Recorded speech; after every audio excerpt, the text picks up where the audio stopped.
नमस्कार, हम golden Aniket final post में आप सभी का स्वागत है। हम लोग आज बात करेंगे बिहार में राजनीति को लेकर के, खास करके कन्हैया को लेकर के जो हलचल मचा हुआ है पूरे राजनीति में, उस पर हम लोग बात करेंगे। हमारे साथ हमारे मित्र हैं पुरुषोत्तम मिश्रा जी। हम लोग बात करेंगे कि आखिर क्या ऐसी कारण बन गई है जो कन्हैया को कांग्रेस में आने से पूरे राजनीति में हलचल मच गई है। तो हम चाहेंगे कि पुरुषोत्तम मिश्रा जी, जहाँ तक आप बात कर रहे हैं कि हलचल मचने की, तो ये तो जरूरी है कि कन्हैया जब बिहार के राजनीति में है, जब कांग्रेस में ज्वाइन करता है तो पूरे भारत देश के जितने भी राजनीति करने वाले दल हैं उसमें हलचल मचने लगता है। हलचल क्यों मचता है कि भाई जेएनयू का एक पढ़ा हुआ लड़का जो अपने पटना यूनिवर्सिटी में भी पढ़ा हुआ है बिहार में, और जेएनयू में पढ़ा हुआ पीएचडी स्कॉलर लड़का जो कुछ दिन पहले तक लेफ्टिस्ट के नाम से जाना जाता था और बड़े बड़े मीडिया के लोग जो है उसे टुकड़े टुकड़े गैंग का सरदार भी बताया करते थे, लेकिन वो आज कांग्रेस ज्वाइन कर लिया है। कांग्रेस ज्वाइन करने के बाद वो अब बिहार के राजनीति में कदम रखेगा, तो इसमें हलचल मचना तो जायज़ है।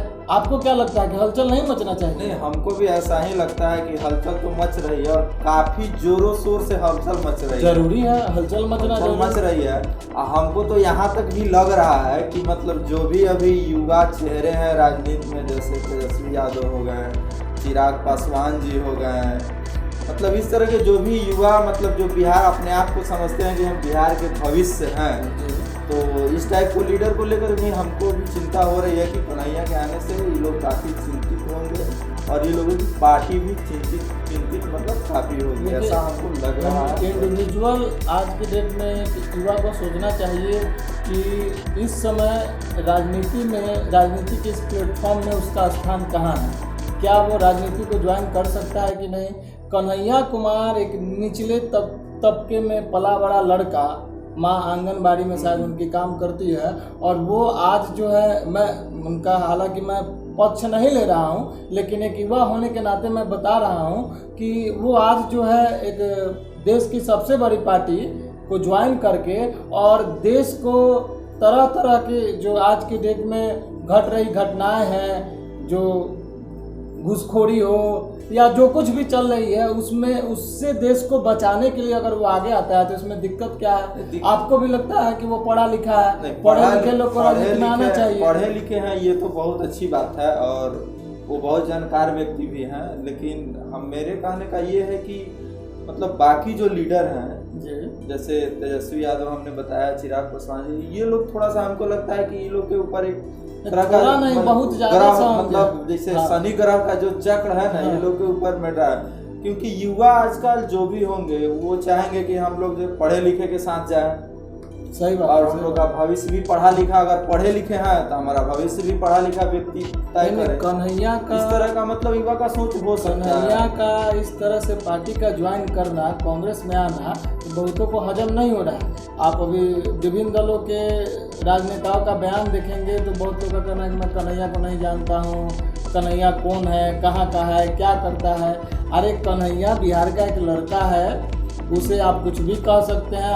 आपकी टीआरपी की बात है तो आप उसे टुकड़े टुकड़े गैंग का जो है सरदार बता सकते हैं, इसमें कोई दो राय नहीं है। लेकिन इसमें सबसे बड़ा तार्किक बात यह है कि कन्हैया का नेता बनना कांग्रेस में यह शुरू नहीं हुआ था। भाजपा के सरकार बनने के बाद कन्हैया कुमार एक जेएनयू का छात्र नेता, जो जेएनयू का पूर्व में अध्यक्ष रह चुका है, वो जो है नेता बन के उभरता है। तो दो चीज़ सोचने की ज़रूरत है, क्या हम लोकतंत्र में जी रहे हैं कि ये भाजपा का ड्रॉबैक है? भाजपा क्या कमज़ोर थी कि कन्हैया नेता बन गया? आज भाजपा के लोग तरह तरह के विरोध जब करते हैं कन्हैया कुमार का, तो तरह तरह का बात करते हैं। तो आप देखेंगे कि कन्हैया कुमार जब भाजपा की सरकार बनी, सेंट्रल में भाजपा की सरकार बनी, उसके बाद कन्हैया नेता नहीं बना, उसको परिस्थितियों ने नेता बना दिया। मतलब जेएनयू कैंपस के बाहर तो उसको कोई जानता भी नहीं था, लेकिन जेएनयू में जब वह चुनाव जीता उसके बाद से तरह तरह के मुद्दे हुए, टुकड़े टुकड़े गैंग, अफजल गुरु के साथ अफजल के साथ में जो नारे लगाए गए, उन सब में बहुत सारे चीज हुए। तो क्या दिल्ली की पुलिस जो अभी सेंट्रल गवर्नमेंट के अंडर में काम करती है कमजोर थी, या उसके पास साधन की कमी थी, या उसके पास सबूत नहीं थे? तो क्यों नहीं कन्हैया को अरेस्ट करके जेल में भेज दी और उसको जो है गवर्नमेंट मिल करके सजा दिलवाई? तो ऐसा तो कुछ हुआ नहीं। तो कन्हैया को परिस्थितियों ने नेता बना दिया। अब तो कन्हैया नेता बन गया है, कन्हैया ने कांग्रेस ज्वाइन कर लिया है। कांग्रेस ज्वाइन करने के बाद कन्हैया बिहार में आएगा। अब बिहार में आएगा तो तेजस्वी यादव, माननीय तेजस्वी यादव, जो पूर्व में उप मुख्यमंत्री रह गए हैं नीतीश जी के साथ, एक तरह से हम लोग मान सकते हैं कि कन्हैया को नेता बनाने में सबसे बड़ा योगदान अगर देखा जाए तो बीजेपी का, भाजपा का है सबसे बड़ा। हम तो यही सोचते हैं कि सबसे बड़ा योगदान भाजपा का है। भाजपा चाहती, अगर कन्हैया जो है, भाजपा क्यों नहीं चाहिए? भाजपा ने हल्के में ले लिया कन्हैया को। भाजपा ने सोची कि हम इसको देशद्रोही टुकड़े टुकड़े साबित करके डरा देंगे, धमका देंगे, कन्हैया मान जाए। कन्हैया नहीं डरा, नहीं कि हम डर जाए। अगर कन्हैया डर जाता, कन्हैया घबरा जाता तो बेगूसराय से गिरिराज सिंह के खिलाफ में खड़ा होता क्या? अब देखिए, बात है बिहार की। बिहार में जो तेजस्वी यादव जी हैं 9वीं फेल हैं, सब लोग कहते हैं, हम भी कह रहे हैं 9वीं फेल है। अब उनको समर्थन किसका मिला? युवाओं का समर्थन मिला। हालांकि सरकार नीतीश चचा बना लिए, वो अलग बात है। तो 9वीं फेल को इतना समर्थन मिला तो हलक से पानी नहीं उतर रहा होगा कि भाई पीएचडी करके आया है, जेएनयू और दिल्ली का राजनीति समझाया, ऊपर से सबसे बड़ी पार्टी कांग्रेस के साथ आ रहा है बिहार में, तो अब हमारा क्या होगा? हमसे ज़्यादा समर्थन तो नहीं मिल जाए। तो यह कन्हैया, आपके कहने के, आप जो कह रहे हैं कन्हैया जो है वास्तव में ग्रह है। अच्छा, लेकिन वह ग्रह है कुछ राजनीतिक दल के लिए। एक युवा जिस तरह से आगे आ रहा है, हम सबको उसका एक तरह से समर्थन करना चाहिए कि उसको परिस्थितियों ने नेता बनाया। क्या था भाई कन्हैया के पास? न पैसा था, न संसाधन था, न कोई अप्रोच था, क्या था? लेकिन कन्हैया आज पहुंचा राहुल गांधी के करीब। नहीं, हमको कभी कभी अब ऐसा लगता है कि मतलब आने वाले दिन हो सकता है कि कन्हैया सीएम, डिप्टी सीएम के बन सकता है। जब एक लड़का यहाँ से पटना यूनिवर्सिटी से पढ़कर जेएनयू जा सकता है, वहाँ जाकर के पढ़ के वहाँ का चुनाव जीत सकता है, उसके बाद दिल्ली के राजनीति में उथल पुथल मचा सकता है, आज पूरे भारत के राजनीति में उथल पुथल मचाया है, तो वो डिप्टी सीएम क्यों नहीं बन सकता है? बन सकता है। हम सहमति। मेरा भी यही है कि नेक्स्ट वाले जो भी विधानसभा के चुनाव हो सकता है कि कन्हैया सीएम या डिप्टी सीएम के लिए, मतलब उनका अभी जो जैसे हम लोग चर्चा अभी कर रहे थे तो उसमें चर्चा हुआ है कि हाँ डिप्टी सीएम मतलब या सीएम कन्हैया कुमार कैसे बन सकते हैं। तो हम चाहते हैं कि थोड़ा सा आप अपना राय रखिए। तो देखिए, अब बात रही कन्हैया कुमार का डिप्टी सीएम बनने का, तो अभी आप देखेंगे कि जो महागठबंधन दल है जो अभी विपक्ष में है बिहार में, तो उसमें उसके विपक्ष के नेता माननीय तेजस्वी यादव हैं, और उसके साथ कांग्रेस एक घटक दल है साथ में है। आने वाले समय में जब चुनाव होता है या बीच में ही चुनाव होने की कोई संभावना आती है, तो राजद तो सबसे ज़्यादा सीट लेकर के आई हुई है, तो उसके साथ घटक दल कौन है? सबसे बड़ी घटक दल तो कांग्रेस है। आज के डेट में कांग्रेस ने कन्हैया जो है कांग्रेस को ज्वाइन कर लिया। आज के डेट में कन्हैया कांग्रेस के साथ में है। तो जब तेजस्वी यादव सीएम बनेंगे तो ये जाहिर है कि कांग्रेस जो है घटक दल है, तो उसका कोई डिप्टी सीएम बनेगा, तो डिप्टी सीएम कन्हैया बनेगा। तो जब दो युवा साथ में आएंगे, मान लीजिए पीएचडी स्कॉलर है, 9वीं फेल है या पास है, तो विकास तो होगा ही होगा। तो विकास होगा। अगर कन्हैया जी सीएम नहीं भी रहते हैं तो डिप्टी सीएम रहेंगे तो अपने हिसाब से गाइड करेंगे। भाजपा जब जम्मू कश्मीर में सरकार बनाई थी महबूबा मुफ्ती के साथ, तो पहले बहुत ज़्यादा बुराई करती थी, लेकिन कहीं नहीं, हम तो साथ में हैं, दल में हैं, तो हम अच्छा काम करेंगे वहाँ। तो उसी तरह से कन्हैया अगर आता है, पढ़ा लिखा युवा डिप्टी सीएम के तौर पे आता है, जब राजद और महागठबंधन की सरकार बनती है, तो बिल्कुल जो है ये रास्ता खुल रहा है कि वो डिप्टी सीएम बनेगा। अगर कहीं कांग्रेस अपना अधिक सीट लेके आ जाती है बिहार में, तो फिर तो दिमाग कांग्रेस पर ही कि कन्हैया सीएम बनेंगे। आप भी अपना पार्टी बनाइएगा और आप सबसे ज़्यादा सीट लेकर के आइएगा तो आप तो डिमांड कीजिएगा कि हमारा पार्टी का सीएम बने। अब ये कैलकुलेशन का जो मतलब है इसको समझिए। ये कैलकुलेशन जो ये पूरा संरचना है नीतीश कुमार जी के पास ही है। माननीय मुख्यमंत्री को कम सीट के बाद भी मुख्यमंत्री बनते हैं, लेकिन हालांकि आप कहीं भी देखिएगा तो कम सीट आने के बाद आप जो है कोई महागठबंधन है और उसमें आपको कम सीट आ रहा है तो आप जो है सीएम नहीं बन पाते हैं। जो सबसे ज़्यादा सीट लेकर के आती है वो सीएम बनती है। बाकी आप उसमें मंत्री बन सकते हैं, लेकिन ये एक यूनिक सा उदाहरण भी है अपने बिहार के लिए कि कम सीट लाने के बाद भी नीतीश जी मुख्यमंत्री हैं। भाजपा की लगता है उनको सम्मान दे दिया जाता है और सम्मान दे दिया जाता है कि भाजपा की मजबूरी है कि भाजपा में नेता नहीं है। ऐसा भी हो सकता है, सबका अपना अपना सोचने का तरीका है। मतलब हम लोग ये भी मान सकते हैं कि कन्हैया सीएम भी बन सकते हैं या डिप्टी सीएम भी बन सकते हैं। मैंने परिस्थिति के हिसाब से कन्हैया कुछ भी दोनों में बन सकते हैं। तो संभावनाओं का दौर है, कन्हैया राजनीति में है और आप देखते जाइए कुछ भी हो सकता है। तो राजनीति का अभी जो राजनीति का माहौल है उसमें मेरे को यही लगता है कि कन्हैया कुमार को स्टार प्रचारक के रूप में कांग्रेस लेकर के आएगी। तो बिहार लेकर के आए, तब पंजाब लेकर के जाए या यूपी लेकर के जाए, जहाँ जाना हो वहाँ स्टार प्रचारक के रूप में लेकर जाएगी।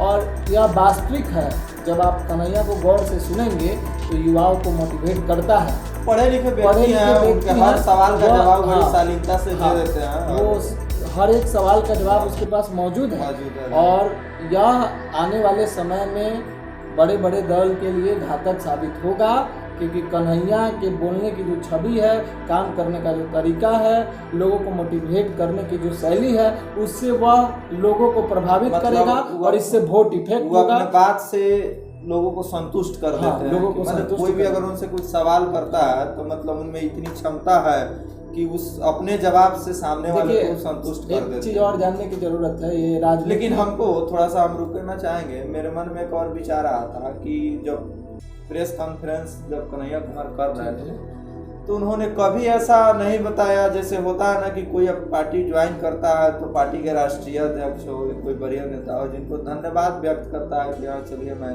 सोनिया गांधी जी का, राहुल गांधी जी का बहुत बहुत धन्यवाद मैं उनको। लेकिन इस टाइप के कन्हैया कुमार का ही नहीं, उनका जो भी वक्तव्य रहा वो सिर्फ चंद्रशेखर आजाद, भगत सिंह, महात्मा गांधी पर उन्होंने देखिए इसमें राजनीति विश्लेषण करने वाले लोग और बहुत सारे राजनेता बैठ करके कुछ भी निकाल सकते हैं वहाँ से। अब कन्हैया ने कहा दिया कि कांग्रेस को नहीं बचाया जाएगा, डूबती हुई जहाज को नहीं बचाया जाएगा, तो कांग्रेस नहीं बचेगी और भी दल नहीं बचेंगे। तो आप इसका बहुत सारा अर्थ निकाल सकते हैं।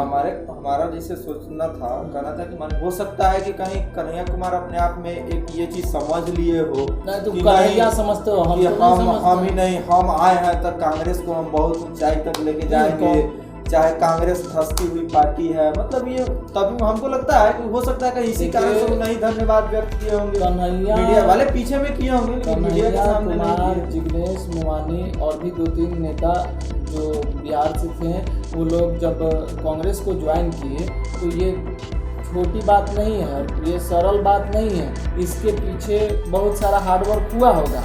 कन्हैया का कांग्रेस में आना ये बहुत बड़ी बात है। इस पर बहुत गहन चर्चा हुई होगी कांग्रेस की कमेटी में, कांग्रेस के जितने भी मेंबर हैं, जो वरिष्ठ नेता हैं, उसके बाद ही यह फैसला लिया गया होगा कि कन्हैया को लाना है या नहीं लाना है, या कन्हैया आना चाहता है तो क्यों आना चाहता है। इस पर काफ़ी चर्चाएँ हुई होंगी जो हमारे आपके समकक्ष नहीं है, जो पर्दे के पीछे होता है।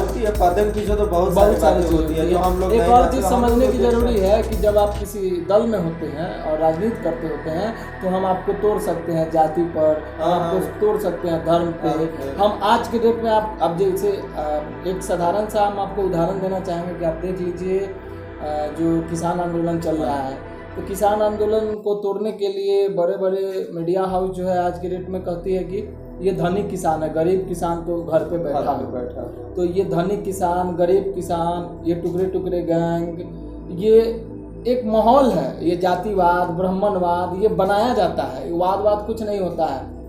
अपने स्वार्थ के लिए अपने मतलब स्वार्थ इस के मुद्दा लिए उठा इस करके चीज को और उठाया अपना जाता फायदा है, लेते हैं। अपना फायदा उठाया जाता है। क्या लगता है कि मतलब कन्हैया जी अब पूरे राजनीति को एक अलग मोड़ दे रहे हैं, मतलब बिल्कुल हमको दे रहे ऐसा हैं, लगता है, बिल्कुल दे आपको रहे क्या हैं। लगता है? देखिए, सबसे पहली बात तो जो राजनीति थी वो कुछ लोगों के इर्द गिर्द में चल घूम रही थी। यहाँ घूम रही थी, नाच रही थी। उसी में से कोई विधायक बनता था, कोई सांसद बनता था, कोई पार्टी का बड़ा नेता बनता था। लेकिन अभी तक